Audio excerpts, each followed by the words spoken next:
Round है जहां पर आज हमारा एम है 50 क्वेश्चन को लेस देन 50 मिनट्स में कवर करना। क्योंकि मैं आपकी मेंटोर जो टॉपिक्स कवर करवाती हूं, मैं आपको कवर करवाती हूं मॉड्यूल बी एंड सी। तो मेरे जो आज के क्वेश्चंस हैं वो सारे किससे होंगे, या तो मॉड्यूल बी से या तो होंगे मॉड्यूल सी से, राइट। तो अगर आप तैयार हैं तो जल्दी से मुझे बताते जाइए कि yes you are ready, and also let me know कि आपको ये सेशन पसंद आया है नहीं। उसके लिए आप सिंपली हमारे सेशन पे लाइक बटन को क्लिक कर सकते हैं, बिकॉज लाइक बटन से या लाइक बटन पर क्लिक करने से फ़ायदा ये होगा कि ये सेशन आपके पास ऑटोमेटिकली सेव हो जाएगा, ठीक है। और आपको YouTube ये सुविधा देता है कि आप अपने सेशंस को सेव कर सकते हो। लाइक बटन पे क्लिक करने के बाद लाइक वीडियोस में सेशन अवेलेबल हो जाता है। ऑल्सो वन मोर थिंग, आप इस सेशन के लिंक को कॉपी करके शेयर कर दीजिए among all your Telegram group, your Facebook group, your WhatsApp group, जहां पर भी आपके फ्रेंड्स और कलीग्स कनेक्टेड हैं, उन सभी के साथ इस सेशन के लिंक को शेयर जरूर करते जाइए। चलिए आगे बढ़ते हैं। सबसे पहले, which type of security typically carries voting right? इनमें से कौन सी ऐसी सिक्योरिटी है जो कि वोटिंग राइट कैरी करती है? क्या वो डिबेंचर्स है, क्या वो इक्विटी है, क्या वो प्रेफरेंस है, या फिर बॉन्ड है? तो अगर हम वोटिंग राइट्स की बात करें तो इक्विटी शेयर्स हैं जिनके पास वोटिंग राइट्स होती हैं। डिबेंचर और प्रेफरेंस शेयर्स या फिर बॉन्ड्स के पास कोई भी वोटिंग राइट नहीं होती।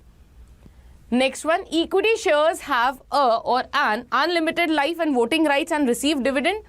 Limited life with no voting rights but receive dividend. Limited life and voting rights and receive dividend. Unlimited life and voting rights but receive no dividend. तो यहाँ पर equity shares के पास receive dividend वाला option तो होता है, तो जहाँ पे आपको no dividend दिख रहा है वो कट कर दीजिए। Then no voting rights, इसको भी कट कर दीजिए क्योंकि वोटिंग राइट्स तो उनके पास होती है ना। लिमिटेड लाइफ नहीं होती है, अनलिमिटेड लाइफ होती है, कितना भी चल सकते हैं, तो इस ऑप्शन को भी कट कर दीजिए। यानी राइट आंसर क्या बचता है? Option number A. Then in the event of liquidation who is paid first? Equity, preference shares, debenture holders, या फिर सबको एक साथ दे दिया जाता है। लिक्विडेशन का मतलब होता है बिजनेस का एंड होना या फिर बंद होना। जब हम लिक्विडेशन की बात करते हैं तो लिक्विडेशन के केस में सबसे पहले पैसा दिया जाता है डिबेंचर होल्डर को, फिर अगर पैसा बचता है तो प्रेफरेंस को, और अगर उसके बाद फिर भी कुछ बच गया तो इक्विटी शेयर को। ये होगी sequence. This next, what is operating leverage? It is a measure of how sensitive a company's operating income is to its variable cost. It is a measure of how much debt a company has. It's a measure of company's return on equity. It is a measure of company's profitability. Now, अगर हम leverage word की बात करें तो leverage basically represent करता है interest component को। तो हम ये कैसे निकालते हैं? हमारी सेल्स वैल्यू होती है, उसमें से हम वेरिएबल कॉस्ट को निकालते हैं, कंट्रीब्यूशन आ जाता है। इस कंट्रीब्यूशन में से हम फिक्स कॉस्ट को माइनस करते हैं जो कि हमारे बिजनेस से रिलेटेड है, ऑपरेटिंग एक्टिविटी से रिलेटेड है।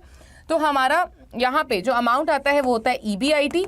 अब हमने जो फाइनेंस के लिए इंटरेस्ट ली थी, लोन्स वगैरह पे हमने जो इंटरेस्ट ली थी, विच इज फाइनेंशियल लीवरेज, ये आ जाता है।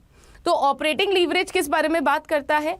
ऑपरेटिंग लीवरेज बात करता है कि कंपनी ने कितना जो कंपनी की फिक्स कॉस्ट है, जो कंपनी ने रेस की हुई है, जहां पे इंटरेस्ट वगैरह की बात हो जाती है, right, with respect to the contribution और variable cost. Correct? I hope यहां तक आपको क्लियर है। तो ऑपरेटिंग लीवरेज मेजर करता है कि हमारी फिक्स कॉस्ट के बारे में बात करता है, कितनी सेंसिटिव है हमारा बिजनेस, ठीक है। सो यहाँ पे डेट से रिलेटेड बात है, तो हमारा आंसर क्या हो जाएगा? It is a measure of how sensitive a company's operating income is to its variable cost. Next one, external source of finance do not include debentures, retained earning, overdraft या फिर leasing. External source का मतलब क्या होता है? जो हम बाहर से लेते हैं पैसा। तो रिटेन्ड अर्निंग तो कंपनी की खुद की इनकम होती है, तो ये इसको इंक्लूड नहीं करेगा। Then a company with high financial leverage, यानी अगर किसी कंपनी ने इंटरेस्ट के फॉर्म में ज्यादा पैसा लिया हुआ है तो उसे हम क्या रेफर करते हैं? अगर हम बात करते हैं कंपनी की फाइनेंशियल लीवरेज के बारे में, तो वो क्या बताता है कि कंपनी ने लोन बहुत ज़्यादा लिया है, इंटरेस्ट बहुत ज़्यादा लिया हुआ है, राइट। तो उस सिचुएशन में वो दिखाता है कि ऐसी कंपनी हायर बैंक्रप्सी के रिस्क पे है, लोअर है, या फिर प्रॉफिटेबल है, always has a lower cost of capital. तो अगर आपने ज़्यादा लोन लिया हुआ है तो आपकी जो बैंक्रप्सी की रिस्क है वो ज़्यादा है, राइट, क्योंकि आप ज़्यादा इंटरेस्ट पे कर रहे हो। Then preference shares must always pay dividend, right? They are supposed to pay always they are supposed to pay dividends, have limited voting rights, are not part of company's share capital, are eligible for interest. अगर हम preference shares की बात कर रहे हैं तो preference shares के case में क्या सिचुएशन होगी? प्रेफरेंस शेयर्स की अगर हम बात करें तो they must always pay dividend, they have limited voting rights, are not part of company share capital, are eligible for interest. Interest इन्हें मिलता नहीं है, ठीक है. They have limited voter rank, must always pay dividend. यानी कि preference shares ऐसे हैं जिनको हमेशा हमें डिविडेंड देना चाहिए. यस. लिमिटेड वोटिंग राइट्स इनके पास नहीं है. They are not part of company share capital. This is wrong. They are part of company share capital. Next one, a debenture issued for a period of 10 years is a long-term loan, cannot be issued as a secured instrument. It is a short-term loan, receives dividend payment. अगर आप एक debenture को issue कर रहे हो तो वो एक लॉन्ग टर्म लोन को रिप्रेजेंट करता है, राइट. तो आंसर क्या हो जाएगा? Option number A. Then what is financial leverage? It is a measure of company's inventory turnover. It is a measure of company's efficiency in using its asset. It is a measure to the extent to which a company is using debt financing. It is a measure of company's market share. Leverage word हमेशा loan को represent करता है, interest को represent करता है, right. तो ये क्या होगा right answer? It is a measure to the extent which a company is using its debt financing. यानी डेट को यूज करके अपने बिजनेस को आपने कितना फाइनेंस किया हुआ है वो कहाँ पे कवर हो जाता है? आपके फाइनेंशियल लीवरेज में. Then perpetual debt capital refers to fund raised through sales of share, fund raised by borrowing that need not be repaid, factoring accounts receivable, inventory loans. Now perpetual word का मतलब क्या होता है? which has no end, यानी infinite है, कोई and नहीं है. तो अगर आपने एक ऐसा लोन लिया हुआ है जो कि डेट लिया है जो कि परपेचुअल है, उसका मतलब क्या है कि ये जो फंड्स आपने रेज करे हैं that need not be repaid, यानी इनका जो रीपेमेंट है वो नहीं होगा. तो राइट आंसर होगा option number B. Next question, which of the following is typically true about dividend on preference shares? They are variable and depend upon the company's profit. They are fixed and must be paid before dividend to equity shareholder. They are typically higher than dividend on equity shares. They are discretionary and may not be paid every year. अगर हम dividend on preference shares की बात करते हैं तो preference shares के ऊपर जो dividend का रेट होता है वो फिक्स होता है and it should be paid before the equity shareholders. तभी यहाँ पे वर्ड यूज होता है प्रेफरेंस. तो राइट आंसर क्या हो जाएगा? ऑप्शन नंबर बी, क्योंकि वो करेक्टली यही बता रहा है कि जो हमारे प्रेफरेंस शेयर जो प्रेफरेंस शेयर्स हैं उस पर डिविडेंड फिक्स होना चाहिए और साथ में it should be paid to equity, it should be paid before then the equity share holder. Then what are preference shares? They are type of equity that gives holder a fixed dividend. They are type of debt that pays a fixed interest rate. They give holders voting rights in a company. They represent a claim on a company's earning after debentures.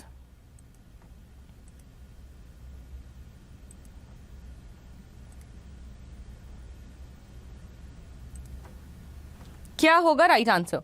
Now अगर हम preference shares की बात करें, there are type of equity that gives holder a fixed dividend. अब हमें choose करना है जो सबसे अप्रोप्रिएट हो. There are type of a debt that pays a fix interest rate. ये तो गलत ही हो गया, इंटरेस्ट रेट का तो यहाँ पे कोई यूज नहीं है. They give holders voting right in the company. No. They represent a claim on company's earning after debenture holder.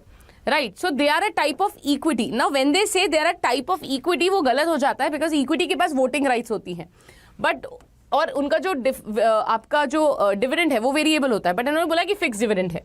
लेकिन अगर आप इसे पढ़ो, दे represent a claim on a companies earning after debenture holder, which is correct. तो debenture holder के amount को पे करने के बाद जो नेक्स्ट राइट आता है वो किसका है? प्रेफरेंस वालों का. Then what is capital budgeting? The process of making decision about short term investment project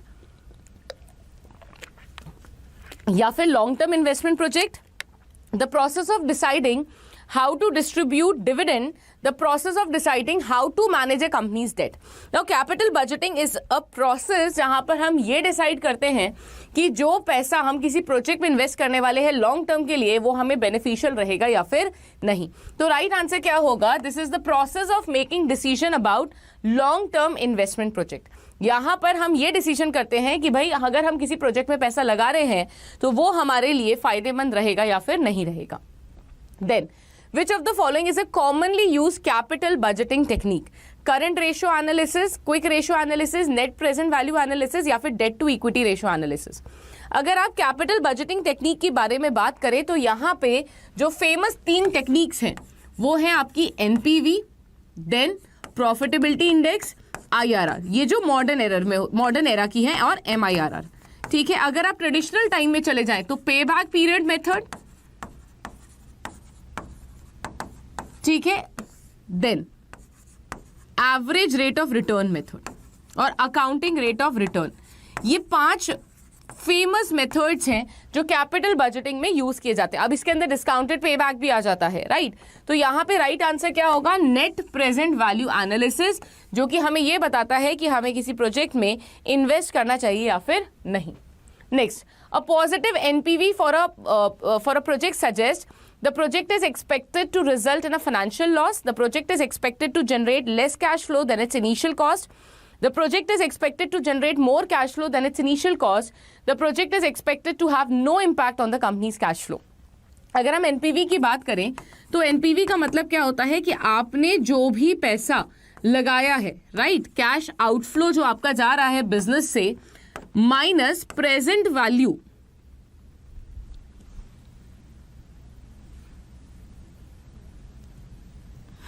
so ये आपको क्या बताता है कि जो टोटल प्रेजेंट वैल्यू आपको मिल रही है कैश इनफ्लो से, correct, it should be greater than your cash outflow. अगर ऐसा होता है तो आपका जो एनपीवी आएगा, नेट प्रेजेंट वैल्यू आएगा, वो हमेशा क्या आएगा?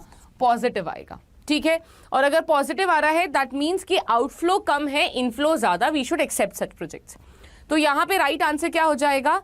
द प्रोजेक्ट अगर पॉजिटिव है that means the project is generating more cash flow than the initial cost, यानी कि ऑप्शन नंबर सी.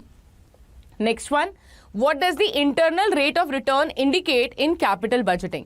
कैपिटल बजटिंग में इंटरनल रेट ऑफ रिटर्न क्या प्रोजेक्ट करता है, क्या बताता है? मैंने आपको बताया था कि इंटरनल रेट ऑफ रिटर्न एक मेथड है जिससे हम ये एनालाइज करते हैं कि हमें किसी लॉन्ग टर्म इन्वेस्टमेंट में पैसा लगाना चाहिए या फिर नहीं. तो it is the interest rate at which a project's NPV becomes zero, the project contribution to the company's total revenue, the amount of cash a project will generate, the rate at which a project's cash flow must grow to cover its cost.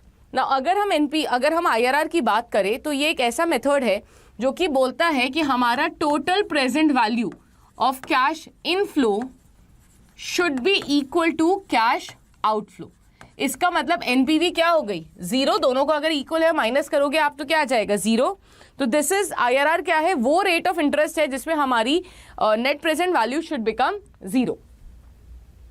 Then the pay back period in capital budgeting refers to,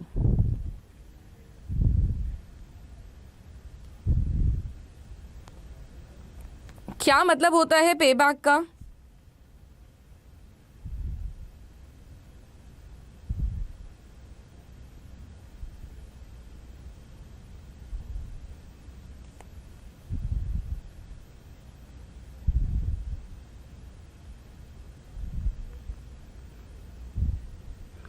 Be quick.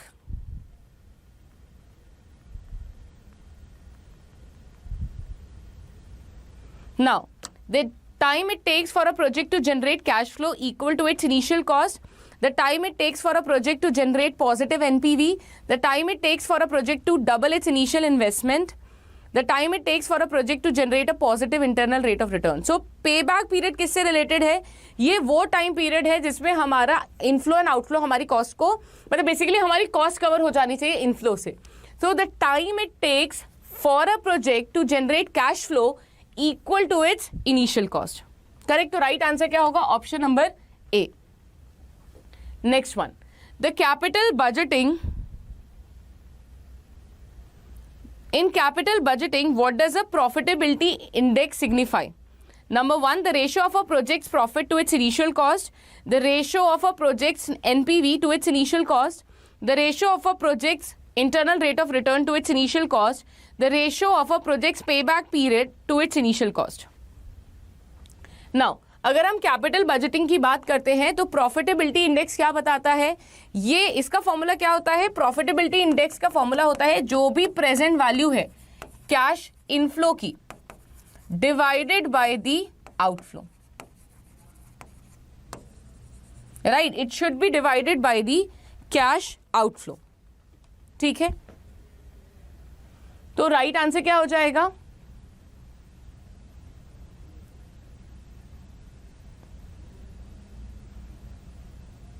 so it should be to its initial cost, that is option number B. Next one, what does sensitivity analysis look at? How a change in one thing might, how a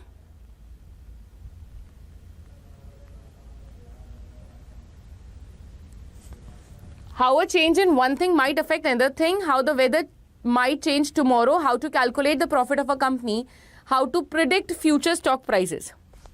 Now, sensitivity बताता है कि कितना sensitive है हमारा project किसी भी factor से, कि फॉर एग्जाम्पल अगर कोई रेट में चेंज हो गया, प्राइस में चेंज हो गया, सेल्स इंपैक्ट हो गई, तो क्या इंपैक्ट पड़ेगा हमारे प्रोजेक्ट में। तो राइट आंसर क्या होगा, option number A, how a change in one thing might affect another thing. Next one, what does scenario analysis do? It tells us the best color to paint our office. Let us imagine what might happen under different situation. It helps us to decide what to have for lunch. It predicts who will win the next game. So अगर हम scenario analysis की बात करें तो ये हमें क्या बताता है, हमें हेल्प करता है ये इमेजिन करने में कि डिफरेंट सिचुएशन में हमारे प्रॉफिट पे क्या क्या इम्पैक्ट पड़ेगा। If we are using sensitivity analysis and find that a small change makes a major difference, we can say the result is not sensitive, very sensitive, indifferent, very indifferent. तो अगर sensitive है ना, impact change हो रहा है, तो हम क्या बोलेंगे, that our project is very sensitive. Then in scenario analysis what is a best case scenario? Everything goes wrong, everything goes right, everything stays the same, everything is unpredictable. तो best case scenario क्या होगा, everything goes right, वो हमारा best होगा, सब कुछ सही रहे। Then sensitivity analysis usually changes one thing at a time, everything at the same time, nothing at all, only the things we don't care about. Now sensitivity analysis में आप एक ही फैक्टर को चेंज कर सकते हो, वहीं पर अगर आप सिनेरियो एनालिसिस की बात करते हो तो वहां पे आप मल्टीपल फैक्टर्स को चेंज कर सकते हो। तो it is one thing at a time. In scenario analysis we usually change one thing at a time, everything at the same time, nothing at all, only the thing. So here you can change multiple things, right? Multiple चीजों को आप change करके अपने profits को analyze कर सकते हो। In sensitivity analysis, if a small change in a parameter leads to a large change in the project outcome, the project can be considered as highly sensitive to the parameter, not sensitive, independent, highly correlated with the parameter.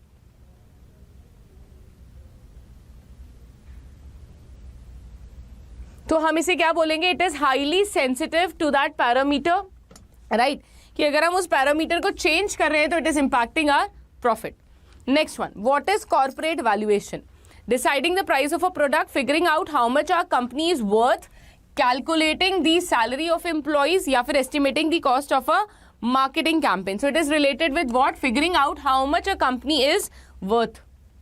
Then what is discounted cash flow valuation? Estimating the value of company based on its future cash flow, a method to calculate the interest rate of a loan, a method to calculate the price of a product, a method to calculate the salary of employee.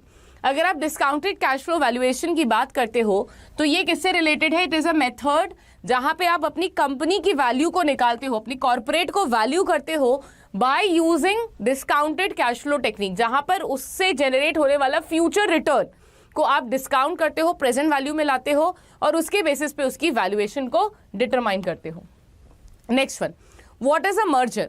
When a company decides to close its business, when a company decides to start a new business, when two companies decide to join together to become one company, या फिर when a company decides to fire all its employees. Right answer will be option number C, जहाँ पे दो company एक company को बनाने की बात करती हैं, and traditionally merger and amalgamations are the same word in Indian law.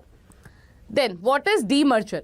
when a company decides to close its business, when a company decides to start a new business, when a part of a company becomes a separate company, when a company decides to fire all its employee.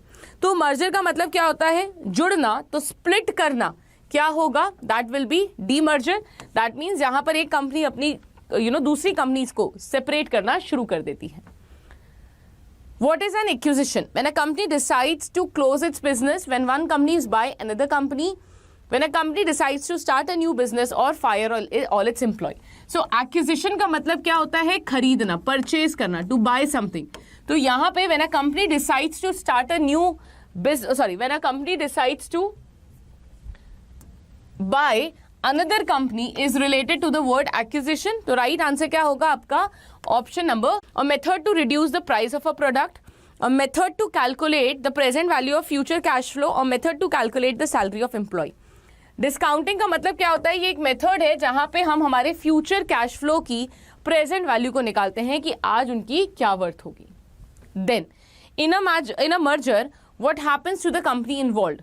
They remain separate entities. They dissolve and cease to exist. They combine and operate as one thing. They split into multiple smaller companies. क्या होगा? They combine and operate as one entity. Then, in an acquisition, who gains control? The company that is bought, the company that buys the other company. Both companies equally share control. Neither company, a third party, gains the control. तो acquisition के case में जो acquisition होता है, acquisition के case में किसके पास control आ जाता है? उसके पास जहां पे कंपनी जो खरीदती है, right? The company that buys the other company, जो कंपनी खरीद रही है, राइट, उसके पास कंट्रोल आ जाता है. Then in a demerger what happens to the original company? It remains the same, nothing changes. It combines with another company. It splits into one or more separate entities. It dissolves and ceases to exist. तो demerger की situation क्या है? जहां पे हम split कर देते हैं एंड सेपरेट कंपनीज बन जाती हैं. Why might a company want to be valued? To determine its stock prices, to decide what products to sell, to calculate the salary of its employee, to plan its marketing strategy. What would be the right reason?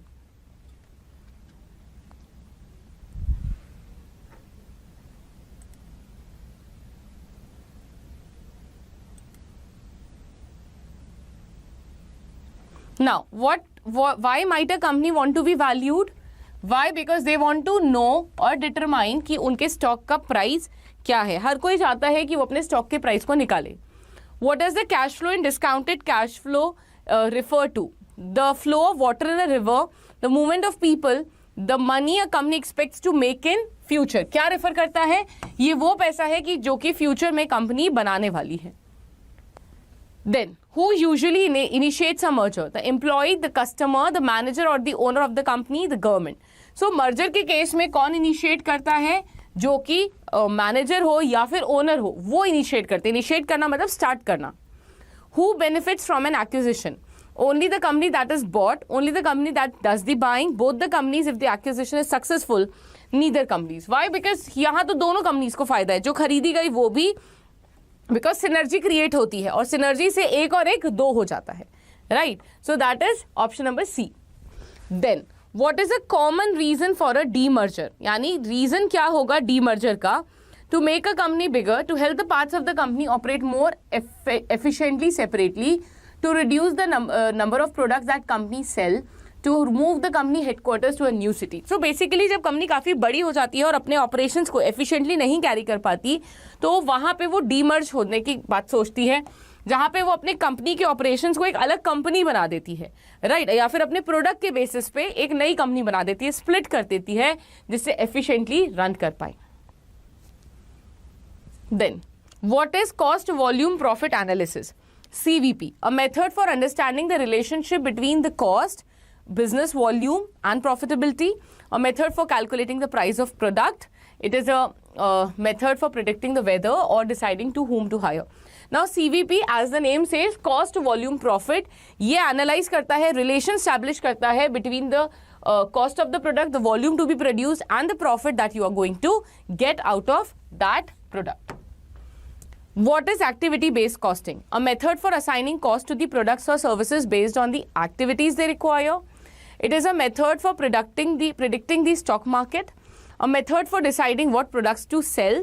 A method for deciding what to hire. Now ABC costing एक तरीका है जिससे हम अपने product की cost को निकालते हैं, right. So it is a method for assigning cost to products और services based on the activities they require. यानी कितनी एक्टिविटी आप एक डिपार्टमेंट से ले रहे हो, एक प्रोडक्ट पे जा रही है, उसके बेसिस पे आपकी कॉस्ट डिटरमाइन की जाती है. तो राइट आंसर क्या होगा? Option number A. Then what is a holding company? A company that hold parties, a company that owns share in other companies, a company that only sells handbags or hold it. So right answer क्या होगा? Company that owns shares in other company. Then in CVP analysis, what does volume refer to? The amount of space of a product takes up, the number of products or service sold, the loudness of the music at a party, the number of pages in a book. Volume का मतलब क्या होता है? Number of product or services that we are selling. And not something else, right? Volume का मतलब क्या है? Quantity के बारे में आपसे पूछा जा रहा है. Then ABC, what does activity refer to? Activity का मतलब क्या होता है कि एक प्रोडक्ट को बनाने के लिए उस पर अगर पैकेजिंग की गई है, एडवर्टाइजमेंट किया गया है, लेबर लगाई गई है, कितना मटीरियल लगाया गया है, वो एक्टिविटी है. So the things that are done to produce a product और service. Why might a company want to become a holding company? क्यों एक कंपनी होल्डिंग कंपनी बनना चाहेगी? सो बेसिकली ऐसा क्यों किया जाता है? जिससे वो कंट्रोल कर पाए दूसरी कंपनी को. तो in order to gain the control this is done. In CVP analysis what does the word profit refers to?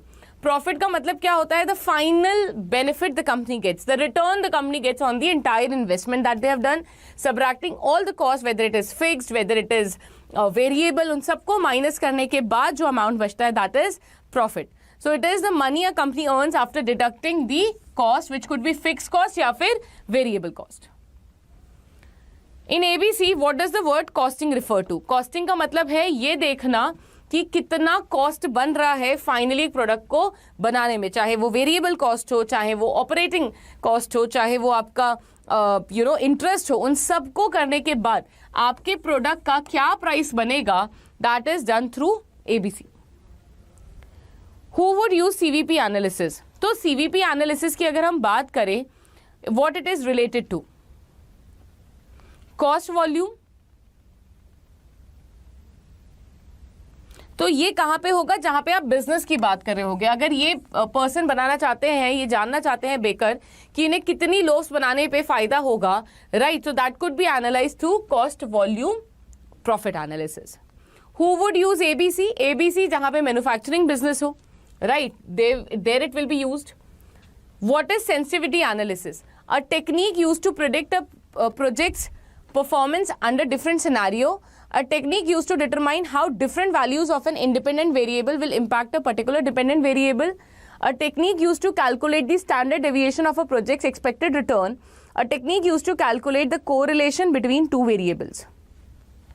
So sensitivity का मतलब क्या होता है कि different scenario में आपका प्रोजेक्ट कैसे परफॉर्म करने वाला है, उसको जब हम एनालाइज करते हैं that comes under sensitivity analysis.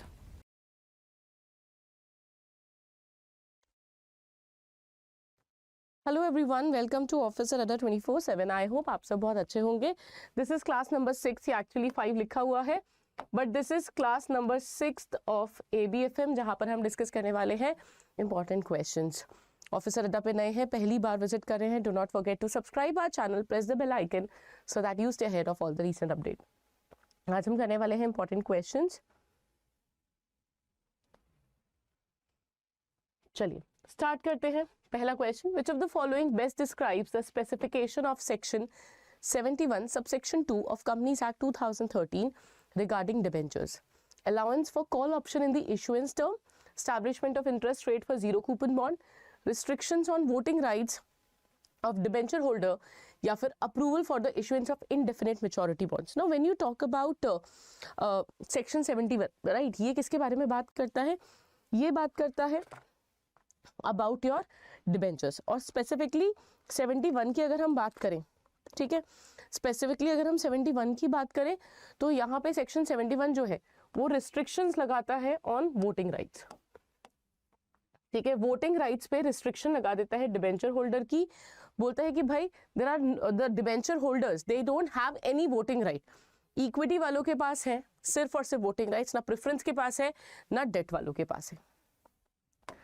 Then what does the term sunk cost refers to in decision making? Cost that can be recovered during the decision making process, cost incurred in the past that cannot be recovered, future costs that can be avoided by not pursuing a project, costs that are directly tied to the production volume.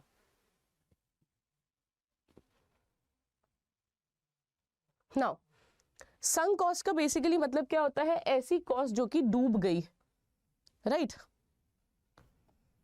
ऐसी cost जो कि डूब गई है।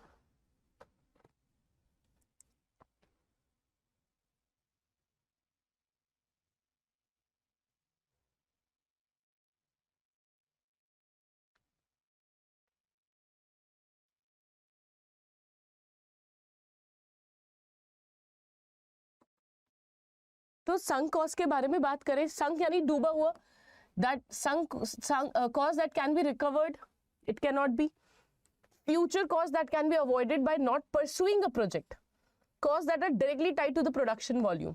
It is cost that has already incurred and is irrelevant for the purpose of decision making, which cannot be recovered. Now, because it cannot be recovered, we cannot use it in the process of decision making. Decision making के process में हम इसको use नहीं कर सकते. Next one. As of 31st March 2022, Seashore Limited had 15 lakh outstanding shares with a market value of its equity standing at rupees 7,50,000 crore, pricing each share at rupees 50. On the same date, the company had an outstanding debt of 15 crore with a market valuation of 14.80 crore. What is the total market value of Seashore Limited on March 31, 2022 when combining the market value of equity and debt using stock and debt approach?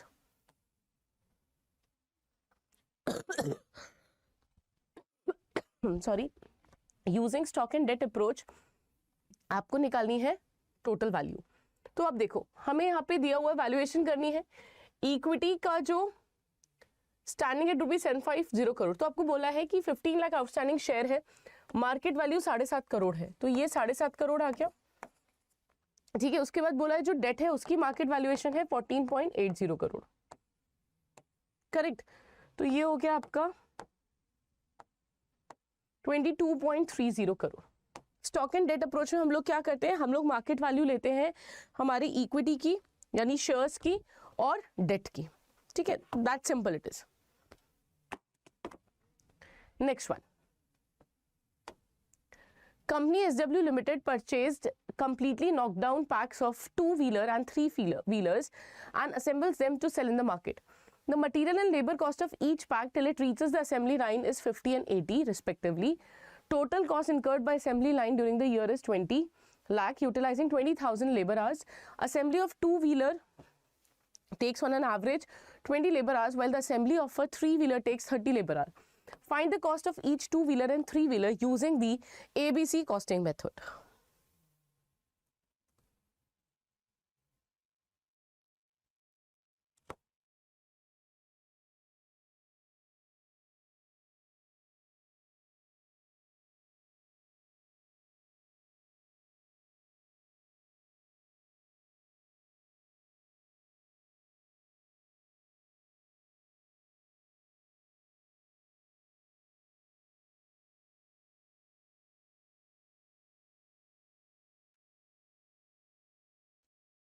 जल्दी से solve करिए।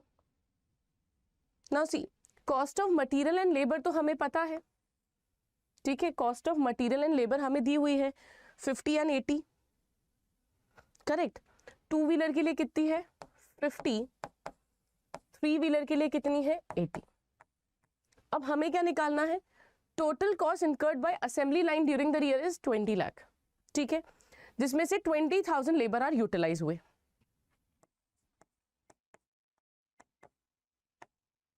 20,000 labour hours है, तो हमें पर labour our का charge पता चल जाएगा यहां से, करेक्ट। जब हमें मतलब पर आवर का कॉस्ट पता चल गया दैट इज ₹100। अब हम यहाँ देख लेते हैं 3 व्हीलर्स में कितना लग रहा है, 2 व्हीलर में, 2 व्हीलर में 20 लेबर आवर लग रहे हैं, करेक्ट। और वाइल असेंबलिंग द 3 व्हीलर्स 30 घंटे लग रहे हैं। तो जो कॉस्ट है वो कितनी हो जाएगी, 2 व्हीलर की हो जाएगी 52,000 एंड 3 व्हीलर की हो जाएगी 83,000। तो यहाँ पे ये जो एलोकेशन हमने किया है that we are doing using ABC method, जहाँ पे allocation of an expense is done on the basis of number of activity that are incurred with respect to one particular area। ठीक है, क्योंकि यहाँ पे आपको बोला है यूटिलाइजिंग 20,000 लेबर आवर, तो यही हमारा हमें यूज करना पड़ेगा फॉर डिविजन, ठीक है, या फिर calculation. Next, companies that are considered to have dash if the earnings and revenue grow at a rate that is just slightly faster than the economy's nominal growth rate. Stable growth rate, moderate growth rate, high growth rate, none of these.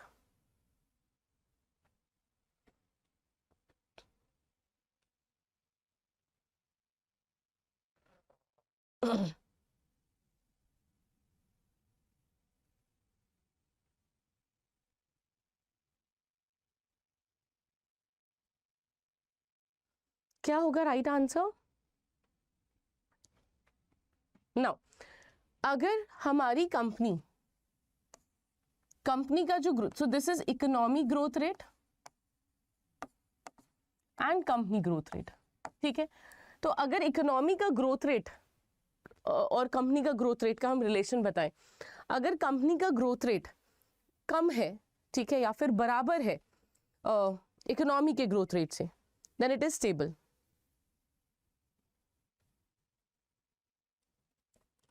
Correct.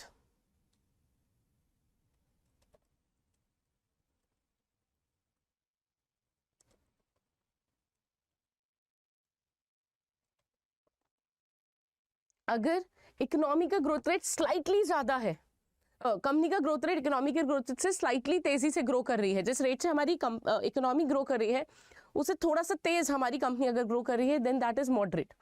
High growth rate ज्यादा है हमारी economy के growth rate से, ठीक है। So it would be here, it will be moderate growth rate. Then which among the following are not the principal valuation approach as per IVS 105?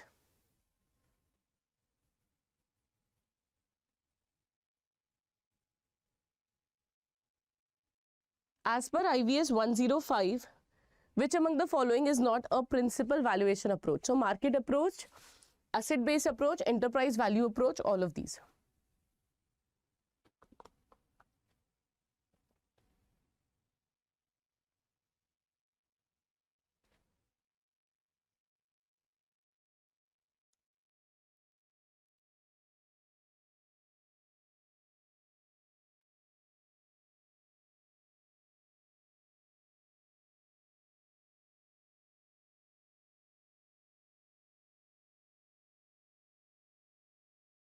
Now, IVS 105 के according 3 approach है, market, cost या फिर asset based approach और income based approach. There is no enterprise valuation approach. तो answer क्या होगा? Option number सी।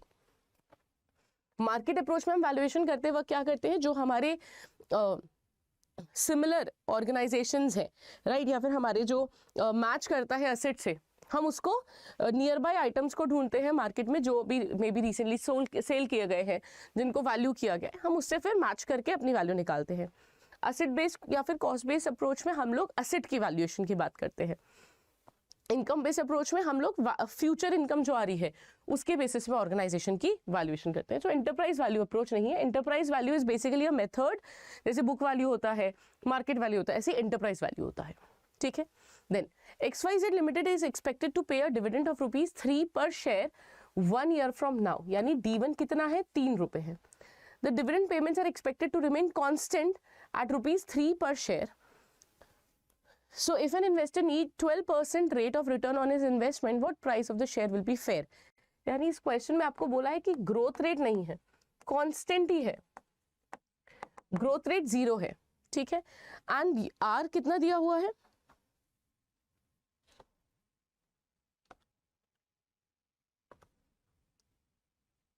12%.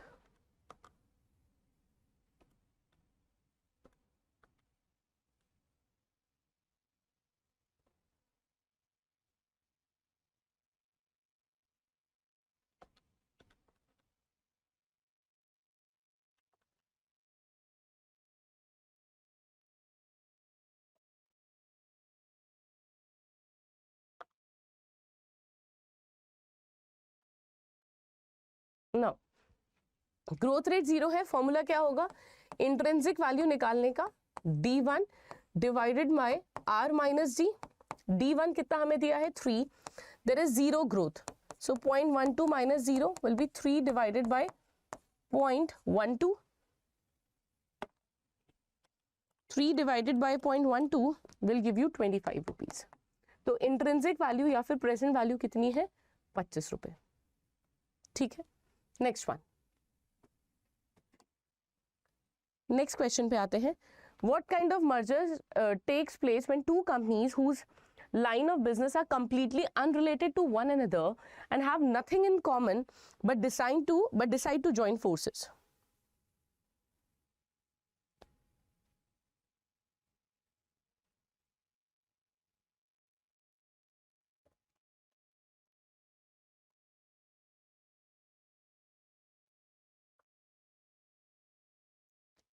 Now, ऐसे merger को हम लोग क्या बोलते हैं, conglomerate merger. What is conglomerate merger? It is a merger जहां पे दो कंपनीज जो साथ में ज्वाइन कर रही हैं या फिर अपने बिजनेस को एक्सपांड करने की कोशिश कर रही हैं, ये दोनों आपस में रिलेटेड नहीं है, they don't have anything in common, may be दोनों अलग डिफरेंट बिजनेस लाइन को बिलोंग करती है. Then given operating fix cost ₹20,000, sales आपको दिया है 1 लाख, पीवी रेशो दिया है 40%, you are required to calculate the operating leverage. ठीक है, आपको क्या क्या दिया हुआ है, सेल्स आपको दी है 1 लाख रुपए की, वेरिएबल कॉस्ट हमें नहीं दी, कंट्रीब्यूशन हमें नहीं दिया क्योंकि निकल नहीं सकता, वेरिएबल कॉस्ट मिसिंग है, फिक्स कॉस्ट हमें दी है 20,000. ये हमें एबिट दे देगा, ठीक है, और हमारा ऑपरेटिंग लीवरेज बन जाएगा. बट इसके लिए ना हमें एक इंफॉर्मेशन दी है, that is PV ratio. PV ratio कितना दिया है, contribution upon sales, this is 0.40. Contribution हमें नहीं पता, सेल्स हमें दी है 1 लाख, तो कंट्रीब्यूशन कितना हो गया 40,000. अब अगर कंट्रीब्यूशन 40,000 हो गया, वेरिएबल कॉस्ट 60,000 हो गई और एबिट हो गया 20,000. फॉर्मूले में हमें क्या चाहिए होता है, कंट्रीब्यूशन डिवाइडेड बाय एबिट यानी 2. ठीक है, आई होप यहां तक क्लैरिटी है. आई होप आप सब बहुत अच्छे होंगे. दिस इज क्लास नंबर 6, या एक्चुअली 5 लिखा हुआ है, but this is class number 6 of ABFM, जहां पर हम डिस्कस करने वाले हैं इंपॉर्टेंट क्वेश्चंस. ऑफिसर अड्डा पे नए हैं, पहली बार विजिट कर रहे हैं, do not forget to subscribe our channel, press the bell icon so that you stay ahead of all the recent update. आज हम करने वाले हैं important questions.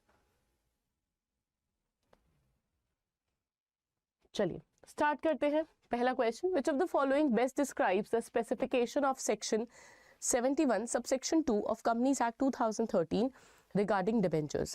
Allowance for call option in the issuance term, establishment of interest rate for zero coupon bond, restrictions on voting rights of debenture holder, या फिर approval for the issuance of indefinite maturity bonds. Now when you talk about section 71, right, ये किसके बारे में बात करता है, ये बात करता है अबाउट योर डिबेंचर्स. और स्पेसिफिकली 71 की अगर हम बात करें, ठीक है, स्पेसिफिकली अगर हम 71 की बात करें तो यहाँ पे सेक्शन 71 जो है वो रिस्ट्रिक्शंस लगाता है on voting rights.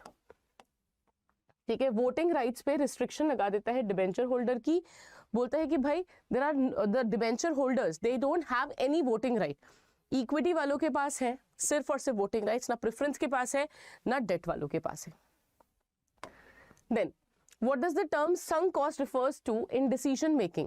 Cost that can be recovered during the decision making process, cost incurred in the past that cannot be recovered, future costs that can be avoided by not pursuing a project, costs that are directly tied to the production volume.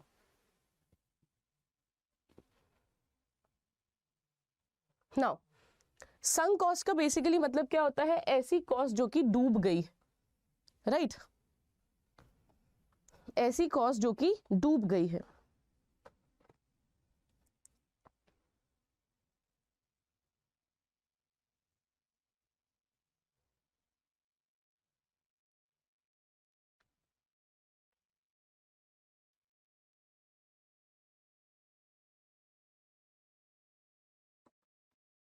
तो sunk cost के बारे में बात करें, संक यानी डूबा हुआ, that sunk cost that can be recovered, it cannot be. Future costs that can be avoided by not pursuing a project, costs that are directly tied to the production volume.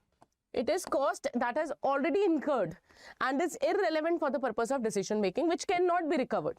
Now because it cannot be recovered, we cannot use it in the process of decision making. Decision making के process में हम इसको use नहीं कर सकते. Next one. As of 31st March 2022, Seashore Limited had 15 lakh outstanding shares with a market value of its equity standing at rupees 7,50,000 crore, pricing each share at rupees 50.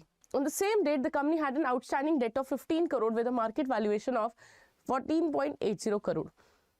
What is the total market value of Seashore Limited on March 31, 2022 when combining the market value of equity and debt using stock and debt approach?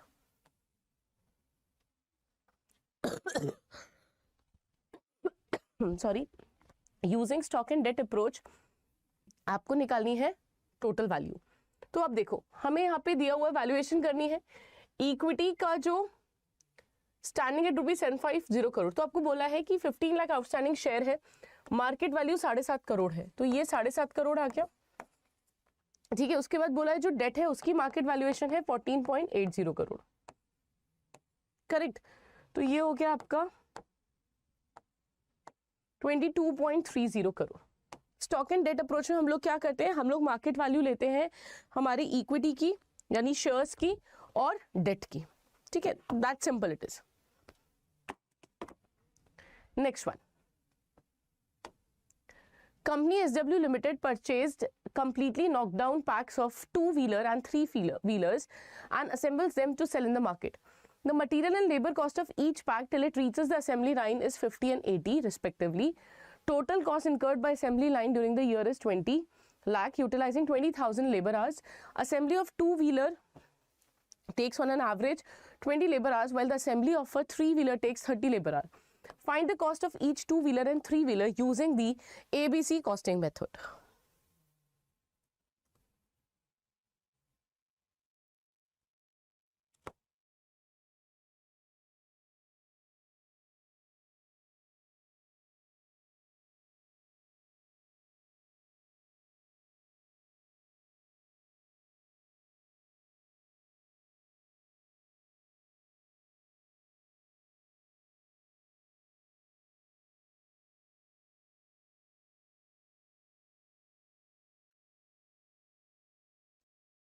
जल्दी से solve करिए। Now see, cost of material and labour तो हमें पता है, ठीक है, cost of material and labour हमें दी हुई है 50 एंड 80, करेक्ट। 2-व्हीलर के लिए कितनी है 50, 3-व्हीलर के लिए कितनी है 80। अब हमें क्या निकालना है, total cost incurred by assembly line during the year is 20 lakh, ठीक है, जिसमें से 20,000 लेबर आर यूटिलाइज हुए।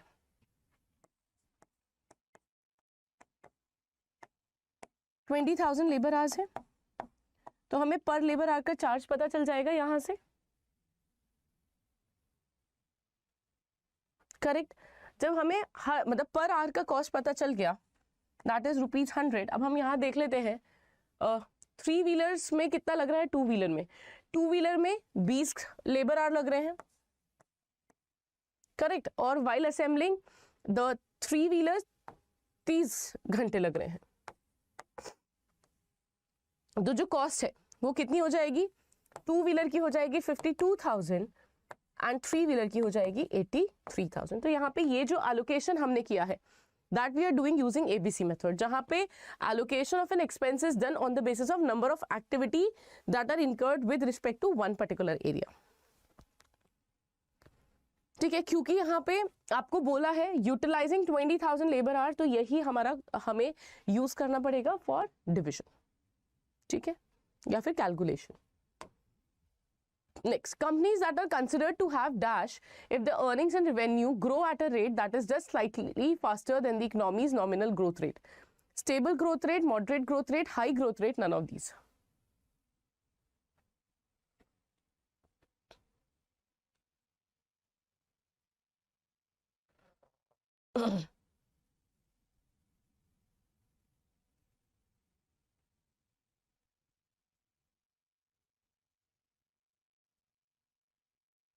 क्या होगा राइट आंसर?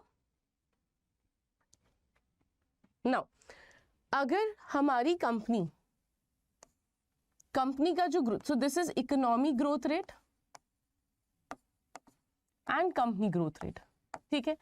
तो अगर इकोनॉमी का ग्रोथ रेट और कंपनी का ग्रोथ रेट का हम रिलेशन बताएं, अगर कंपनी का ग्रोथ रेट कम है, ठीक है, या फिर बराबर है इकोनॉमी के ग्रोथ रेट से, देन इट इज स्टेबल।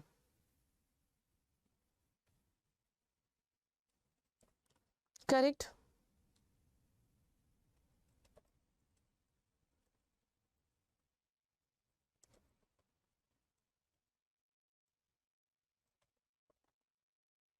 अगर इकोनॉमी का ग्रोथ रेट स्लाइटली ज्यादा है, कंपनी का ग्रोथ रेट इकोनॉमी के ग्रोथ रेट से स्लाइटली तेजी से ग्रो कर रही है, जिस रेट से हमारी इकोनॉमी ग्रो कर रही है उससे थोड़ा सा तेज हमारी कंपनी अगर ग्रो कर रही है, then that is moderate. High growth rate ज्यादा है हमारी इकोनॉमी के ग्रोथ रेट से, ठीक है। So it would be here, it will be moderate growth rate. Then which among the following are not the principal valuation approach as per IVS 105?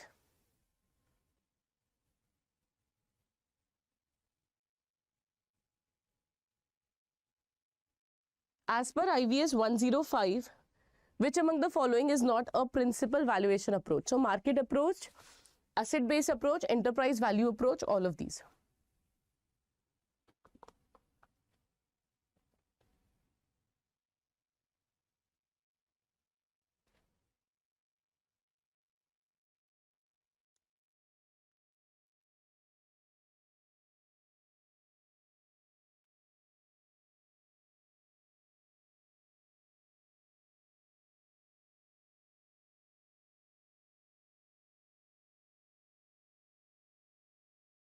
Now, IVS 105 के according तीन approach है, market, cost या फिर asset based approach और income based approach. There is no enterprise valuation approach. तो answer क्या होगा? Option number सी।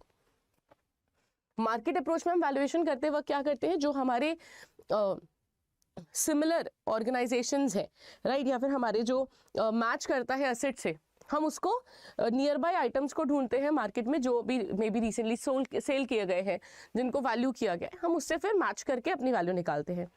Asset based या फिर कॉस्ट बेस्ड अप्रोच में हम लोग एसेट की वैल्यूएशन की बात करते हैं। इनकम बेस्ड अप्रोच में हम लोग फ्यूचर इनकम जो आ रही है उसके बेसिस में ऑर्गेनाइजेशन की वैल्यूएशन करते हैं। तो एंटरप्राइज वैल्यू अप्रोच नहीं है। Enterprise value is basically a method, जैसे बुक वैल्यू होता है, मार्केट वैल्यू होता है, ऐसे एंटरप्राइज वैल्यू होता है, ठीक है। Then XYZ Limited is expected to pay a dividend of ₹3 per share 1 year from now, यानी D1 कितना है? 3 रुपए है। The dividend payments are expected to remain constant at ₹3 per share. So if an investor need 12% rate of return on his investment, what price of the share will be fair? यानी इस question में आपको बोला है कि growth rate नहीं है, constant ही है, ग्रोथ रेट 0 है, ठीक है। एंड आर कितना दिया हुआ है?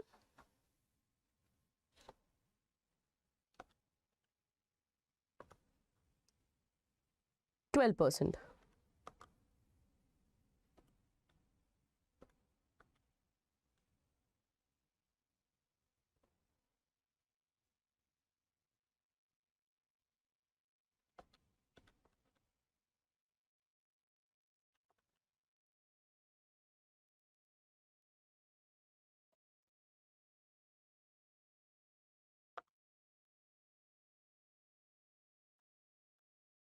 ना ग्रोथ रेट 0 है, फॉर्मूला क्या होगा?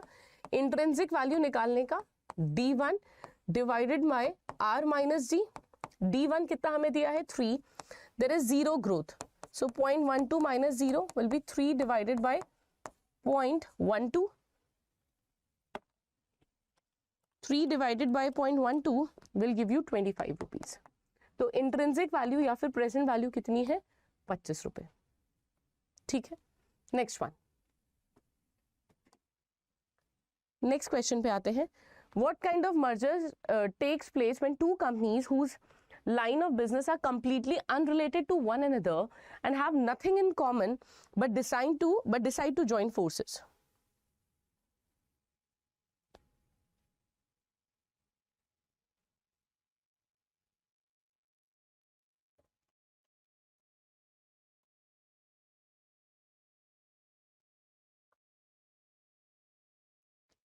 Now, ऐसे मर्जर को हम लोग क्या बोलते हैं? Conglomerate merger. What is conglomerate merger? It is a merger जहाँ पे दो कंपनीज जो साथ में ज्वाइन कर रही हैं या फिर अपने बिजनेस को एक्सपैंड करने की कोशिश कर रही हैं, ये दोनों आपस में रिलेटेड नहीं है, they don't have anything in common, may be दोनों अलग डिफरेंट बिजनेस लाइन को बिलोंग करती है। Then given operating fix cost ₹20,000, sales आपको दिया है 1 लाख, पीवी रेशो दिया है 40%, you are required to calculate the operating leverage. ठीक है, आपको क्या क्या दिया हुआ है? सेल्स आपको दी है 1 लाख रुपए की, वेरिएबल कॉस्ट हमें नहीं दी, कंट्रीब्यूशन हमें नहीं दिया क्योंकि निकल नहीं सकता, वेरिएबल कॉस्ट मिसिंग है, फिक्स कॉस्ट हमें दी है 20,000,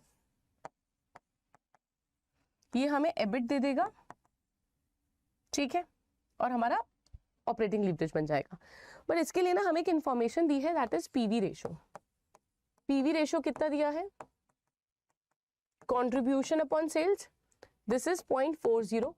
कंट्रीब्यूशन हमें नहीं पता, सेल्स हमें दी है 1 लाख, तो कंट्रीब्यूशन कितना हो गया? 40,000। अब अगर कंट्रीब्यूशन 40,000 हो गया, वेरिएबल कॉस्ट 60,000 हो गई और एबिट हो गया 20,000। फॉर्मूले में हमें क्या चाहिए होता है? कंट्रीब्यूशन डिवाइडेड बाय एबिट यानी 2। ठीक है, hello everyone, welcome to officer Adda 24/7। I think class का नंबर मिसमैच होगा, बट ये कई बार मैं मिसमैच कर देती हूँ, तो वो क्लास के नंबर पे मत जाइएगा। बट मूविंग अहेड, आज हम डिस्कस करने वाले हैं important questions with respect to your ABFM subject, जहां पर हम डिस्कस करेंगे ऐसे क्वेश्चन जो कि आपके एग्जाम की प्रिपरेशंस को और बेहतर बनाएंगे। ये questions module B and C से रिलेटेड है। Module B is all about your business management, and when you talk about your financial management, sorry, and when you talk about module C, this is a higher level जहां पर आप advance business management discuss करते हैं या फिर business की growth strategy के बारे में बात करते हैं। Both the modules are enough important. ये नहीं हो सकता कि इनमें से क्वेश्चन ना है, दोनों का वेटेज 25 मार्क्स का है अप्रॉक्स, तो एग्जाम पॉइंट ऑफ व्यू से these are really important, so you don't have to miss these modules while you are preparing. चलिए आगे बढ़ते हैं, आज के सेशन को बढ़ाते हैं आगे, डिस्कस करते हैं important questions from Macmillan. But again, अगर ऑफिसर अड्डा को सब्सक्राइब नहीं करा है तो चैनल को सब्सक्राइब कर दीजिएगा, बेल आइकन को प्रेस कर दीजिएगा, सो that you stay updated about all the recent changes that are done, or any notification, any updation comes up, आपको हम सबसे पहले इन्फॉर्म कर देंगे। चलिए चलते हैं पहले क्वेश्चन पे। The first question says that you have to match column A with column B। आपको कॉलम A को कॉलम B से मैच करना है। कॉलम A में सीड फाइनेंसिंग है, a subset of LBO with key executives playing a crucial role. Option number B, startup financing, the last financing round before going public. C, bridge financing, initial capital for product development and marketing, management buyout, capital for business idea development. What do you think is the right answer?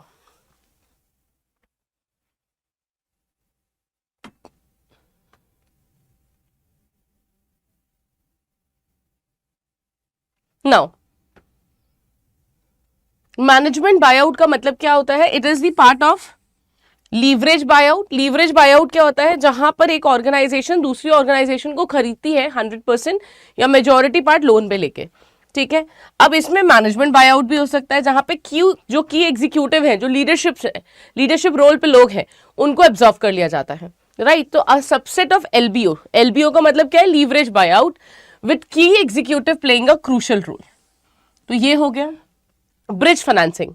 Bridge financing का मतलब क्या होता है? एक ऐसा finance जो कि bridge की तरह काम करता है, यानी जो हमारी रिक्वायरमेंट है ना, उसके लिए उसमें गैप जो होता है मुझे पैसे की जरूरत है, मुझे पैसा मिलेगा, इन दोनों के बीच में आ जाता है bridge finance, which actually helps to bridge this gap by providing finance.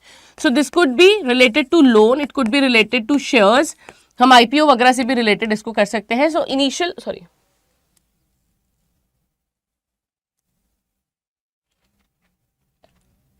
So it could be the last financing round before going IPO, before going for IPO or before going public. Then startup financing. Startup financing क्या होगा?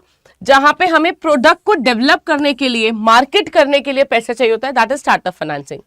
And seed financing क्या होता है?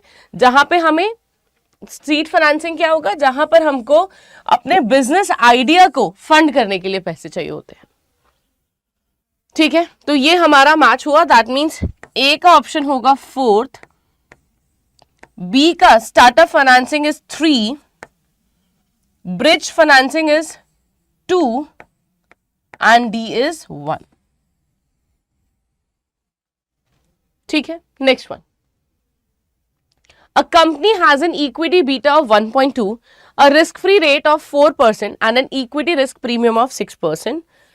What is the company's cost of equity using the capital asset pricing model?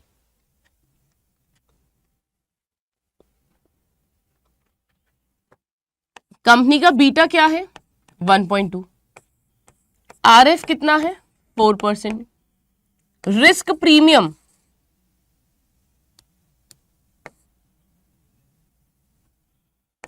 RM minus RF, risk premium कितना है? 6%. आपको ये दिया हुआ है. ठीक है, नाउ कितना हो जाएगा? 4% plus 1.2 into 6%. RM minus RF आपको दिया है. The gap between RM minus RF is your risk premium.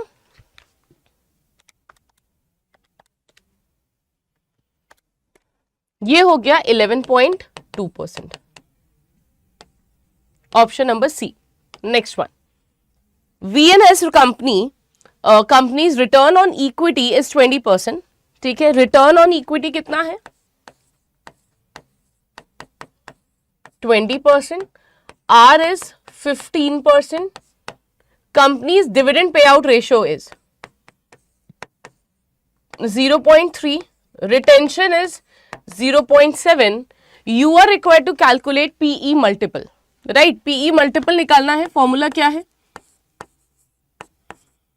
P0 divided by E1 is equal to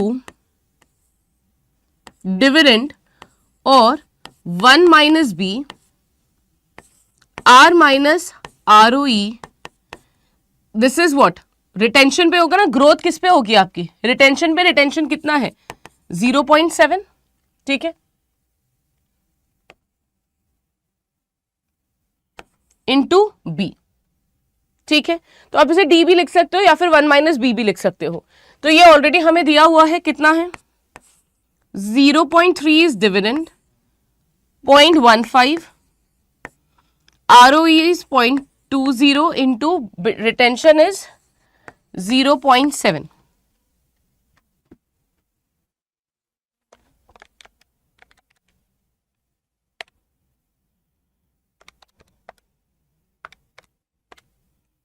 This will be 0.14.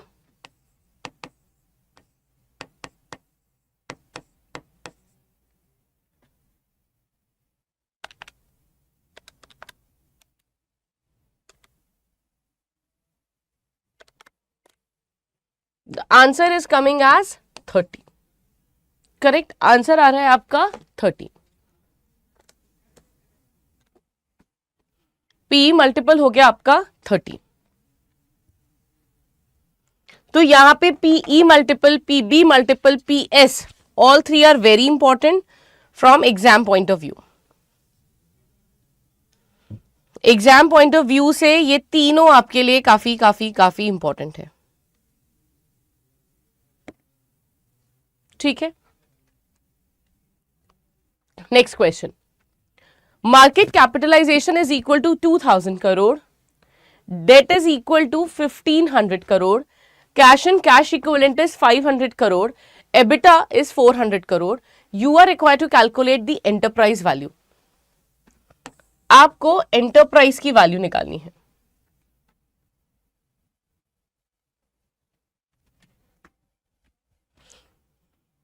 From the given information, you are required to calculate the enterprise value. Now, enterprise value is equal to market value of equity plus debt, all kind of debt, long term, short term, secured, unsecured, all will be added, minus cash and cash equivalent. Market value कितनी है? 2000, date कितना है? 1500 minus cash and cash equivalent that is 500, तो हो गया 3000 crore. Enterprise value कितनी हो गई? 3000 crore. Moving ahead, second part of this question, you are required to calculate EV EBITDA. आपको क्या निकालना है? Enterprise value to EBITDA. जिसमें से एबिटा आपको कितना दिया हुआ है? 400 करोड़. तो फॉर्मूला क्या होगा? Enterprise value divided by EBITDA. Enterprise value अभी हमने निकाली थी 2000, सॉरी 3000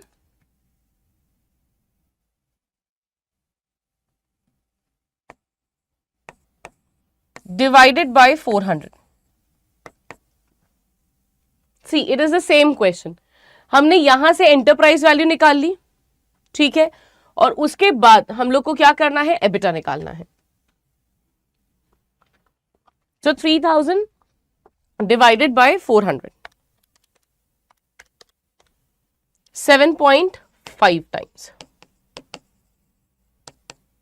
ठीक है, तो हमारा एबिटा, ईवी एबिटा कितना हो गया? 7.5 times.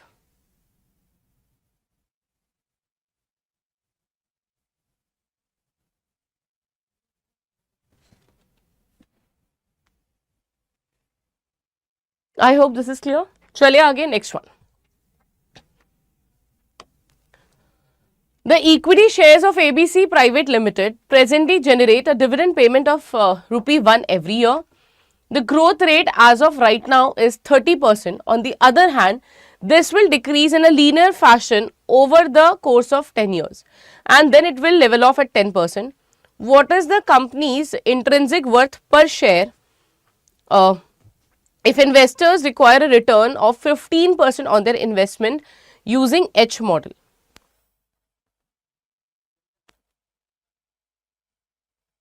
Using H model.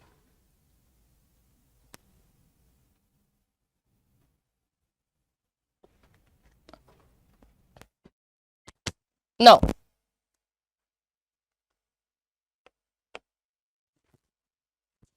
you are required to calculate P0. ठीक है,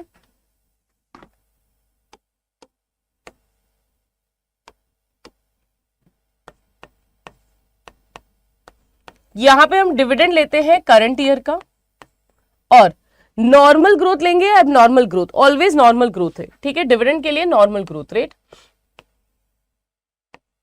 R minus G. Again R minus G जब हम करेंगे तो भी यहां पे कौन सी ग्रोथ रेट होगी? Normal growth rate. ठीक है, दिस इज वन पार्ट, ये फॉर्मूले का एक पार्ट हो गया. प्लस अब यहां पे D0 होगा, this will be multiplied by H. What is H? H is basically representing, H क्या रिप्रेजेंट करता है? हाफ ऑफ योर, जो आपका जो टाइम पीरियड है जहां पे एबनॉर्मल ग्रोथ हुई है उसका half time. Abnormal growth rate minus normal growth rate, this is the formula. ठीक है, अब हमें देखना होगा कि डिविडेंड कितना है? 1 रुपी पर ईयर है. ठीक है, डिविडेंड कितना है? 1. ग्रोथ रेट कितना है? Normal growth rate 10% plus 1 into half. यहां पे 10 ईयर्स है, 10 ईयर्स का हाफ कितना हो जाएगा? 5 एंड GA माइनस DN. सो हमारा नॉर्मल ग्रोथ रेट क्या है? 30% माइनस 0.10 डिवाइडेड बाय R कितना है? 15% minus 0.10. So let's solve it. This will be 1.0 point 0.20 into 5 into 1 plus 1.10 divided by 0.05. This will give us a value of 42. Correct? Next one. From the following information, you are required to calculate expected rate of return, है ना, using arbitrage pricing theory. Arbitrage pricing theory के concept को use करते हुए आपको expected return calculate करना है.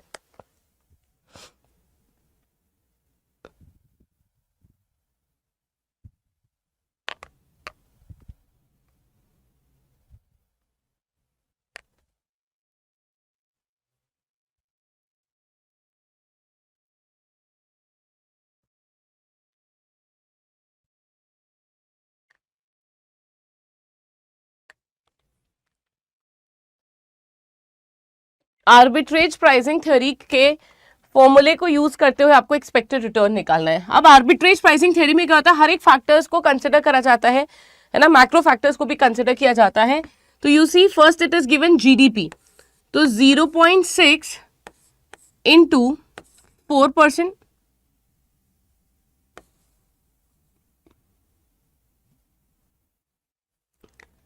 आपको एक बार क्वेश्चन, रिस्क फ्री रेट कितना है 3%, plus beta is 0.6 into 4%, then 0.8 into 2%, plus minus 0.7 into 5%, then Sensex index return is 1.3 into 9%. So now we are required to do some maths. 0.6 into 4, this will be 2.4.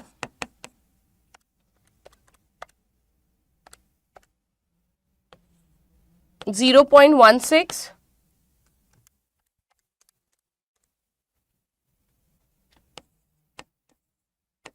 minus 3.5.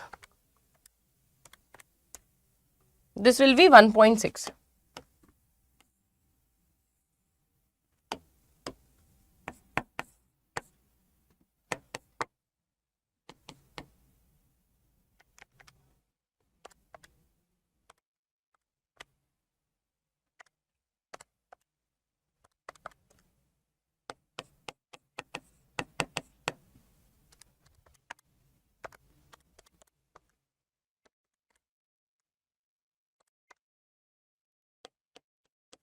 Total आ रहा है आपका 15.2. Total आ रहा है 15.2.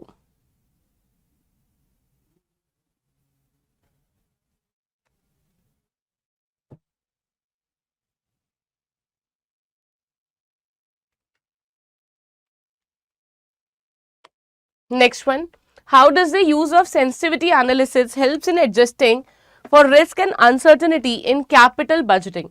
It quantifies the impact of changes in variable on the project's profitability, determines the exact payback period for the project, it eliminates all potential risk associated with the project, it calculates the internal rate of return for the project. क्या होगा right answer? Now, अगर हम sensitivity analysis की बात करें तो वो क्या करता है, जो हमारे प्रोजेक्ट में चेंजेस हैं उनके इम्पैक्ट को चेक करता है, वो हमारे प्रोजेक्ट की प्रॉफिटेबिलिटी पे क्या इम्पैक्ट डालेंगे उसे मेजर करता है. Next one, FDI can be made under 2 routes, automatic government route. Under the automatic route, the foreign investor or the Indian company does not require any approval. Under the government route, prior approval of which among the following is required? Government of India, Ministry of Finance, Foreign Investment Promotion Board, Government of India, Reserve Bank of India, Government of India, FEMA, Ministry of Finance, none of these. तो permission किसका चाहिए होगा? Government of India का, ministry of finance का और foreign investment promotion board का. ठीक है. How are non-convertible, optionally convertible or partially convertible preference shares classified in the context of Indian financial regulation? as equity investment following the guidelines for FDI, as debt, and they must adhere to the guidelines applicable for external commercial borrowing, as hybrid instruments with no specific regulatory guidelines, as derivative following the norms of Securities and Exchange Board of India. So if we talk with respect to preference shares, non-convertible, optionally convertible, partially convertible, so they are treated as debt, and जो guidelines लगती है वो लगती है as if it was external commercial borrowings. ठीक है.